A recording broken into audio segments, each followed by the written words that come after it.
کسی کا نام لی بغیر سب معزز سامعین اور حاضرین کو السلام علیکم۔ پہلے میں شکریہ ادا کرتا ہوں آسما جہانگیر فاؤنڈیشن کا کہ انہوں نے مجھے موقع دیا، کیونکہ میں ایک غیر سیاسی غیر تنظیمی قانون کا اسٹوڈنٹ ہوں، اور میرا صرف ان کیسز کے ساتھ، کیونکہ میں نے سینکڑوں ملٹری کورٹ کے کیسز، سینکڑوں مسنگ پرسن کے کیسز وہ ان مظلومین کی طرف سے کی ہے، صرف اسی بنیاد پر مجھے مدعو کیا گیا ہے۔ جو ٹاپک ہے اس میں جس ادارے کا رول ہے، میں صرف اس پر روشنی ڈالوں گا کہ missing person enforced disappearance کے کیسز کب شروع ہو گئے۔ جب ہمارے ملک کے ایک ادارے نے طالبان کو اس کنٹری پر امپوز کیا تو ان فورس ایبڈکشن کے کیسز شروع ہو گئے، اور پھر جب 2008 میں ملٹری آپریشن کے نام پر ہمارے اداروں نے جو آپریشن سٹارٹ کی، اسپیشلی ان پشتون بیلٹ، ہمارے خیبر پختونخوا میں، فاٹا میں، پاٹا میں اور بلوچستان میں، تو اس دن سے 2008 سے مسنگ پرسن کے کیسز شروع ہو گئے۔ اور پھر ہمارے پارلیمنٹیرینز نے، ہمارے پالیٹیشین نے، ہمارے لیجسلیٹر نے 2011 میں اسی اداروں کی غلط اقدامات کو ایک قانونی پروٹیکشن دے دی، اور وہ action in aid civil power regulation 2011 کی شکل میں، جو کہ کالا قانون تھا جس کا کسی کو بھی نہیں پتہ تھا۔ پھر 2018 میں جب فاٹا مرج ہو گئی اور لوگوں کے بابت، چونکہ high court, Peshawar high court کی جورسڈکشن فاٹا تک ایکسٹینٹ ہو گئی، تو میں نے ان person action in aid civil power regulation 2011 کو ان پرسن چیلنج کیا، اور پشاور ہائی کورٹ نے اس پر ایک بہت اچھا فیصلہ دے دیا، اس کو غیر قانونی، غیر آئینی قرار دے دیا۔ 2019 میں وہ فیصلہ موجود ہے، لیکن پھر اسٹیٹ نے اسی فیصلے کو ہانریبل سپریم کورٹ میں چیلنج کیا، جو کہ 2019 میں اس وقت کے ہانریبل چیف جسٹس صاحب نے، جو کہ ہمارے معزز جج صاحب بیٹے ہیں، وہ بھی لارجر بینچ کا حصہ تھے۔ ایک ہفتے تک اس کی سماعت ہو گئی، لیکن 2019 سے لے کر اس میں اسٹے دے کر 2019 سے آج 2022 سے آج تک اس کیس میں سماعت کے لیے تاریخ مقرر نہیں ہوئی، ورنہ ان متاثرین نے میری ذریعے، وکلاء کی ذریعے اور ہیومن رائٹ ایکٹیوسٹ کی ذریعے سینکڑوں ہزاروں درخواستیں ہانریبل سپریم کورٹ میں جمع کی کہ اس میں 8,000 لوگ اللیگل ڈیٹینشن میں ہے، 8,000 پشتون لوگ آرمی کی زیر انتظام انٹرمنٹ سینٹر میں موجود ہے، لیکن آج تک ان کیسز کی سماعت نہیں ہوئی، جو کہ اس میں جوڈیشری کا بھی، without due respect, without due apology, judiciary کا بھی رول ہے۔ اب ہمارے پارلیمنٹیرین کا کیا رول ہے؟ جس طرح ہمارے محترم وزیر قانون صاحب نے بھی فرمایا کہ ہم نے 2 دن پہلے ایک قانون پاس کیا تھا، یہ مسودہ 2018 میں قومی اسمبلی میں انٹروڈیوس کیا گیا تھا،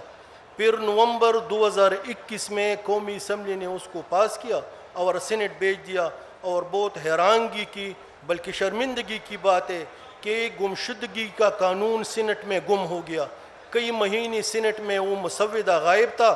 اور پھر پھر جب سینٹ سے امینڈمنٹ کے ذریعے وہ دوبارہ قومی اسمبلی کو بھیجا گیا، تو 2 دن پہلے یہ بھی اسی کانفرنس کی بدولت ہے کہ یہاں کی ان کی تقریر میں یہ بات ضروری تھی وزیر قانون صاحب کے لیے کہ یہ مسودہ قومی اسمبلی سے پاس ہو گیا، لیکن اب یہ دوبارہ سینٹ کو جائے گا، اسی پروسیس سے گزرے گا، تو میرا تو نہیں خیال کہ آئندہ 2-3 سال میں اس پر کوئی عمل درآمد ہو۔ میری نیکسٹ جو پوائنٹ ہے،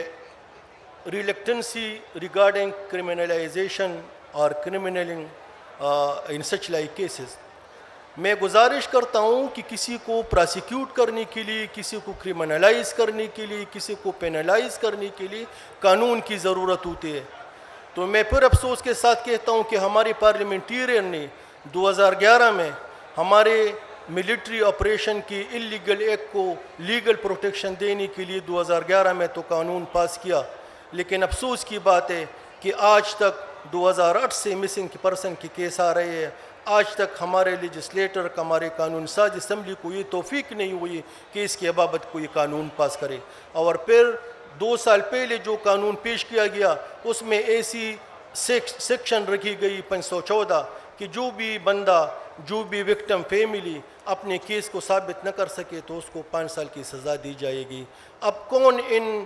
مضبوط اداروں کے خلاف کون اپنے کیسز کو ثابت کر سکتے ہیں؟ ان کو رائٹ آف انفارمیشن تک نہیں ہے, ان کو ڈاکومنٹ تک رسائی تک نہیں ہے. میں نے خود سینکڑوں ملٹری کیس کیے, ہم نے ہائی کورٹ میں ریٹ پٹیشن آرگو کی ہے, لیکن ہمیں آج تک ایک بھی ڈاکومنٹ نہیں دی گئی کہ جن بندوں کو سزائے موت سنائی گئی تھی, جن بندوں کو عمر قید کی سزا سنائی گئی تھی, ان کے خلاف چارجز کیا تھے, ان کے خلاف ایویڈنس کیا پیش ہوئی, کون ان کے حق میں وکلا کون پیش ہوا, کون پراسیکیوٹر تھا اور کون جج تھا. آج تک اس کے ڈاکومنٹس ہمیں حوالہ نہیں ہوئی. ہم نے زبانی جمع حرف پر ان کو آرگو کیا, لیکن چونکہ ملٹری کورٹ الیگل تھی, ان کے ایکشن الیگل تھے, اس لیے ہانریبل سپریم کورٹ نے. اور یہ پھر ایک افسوس کی بات ہے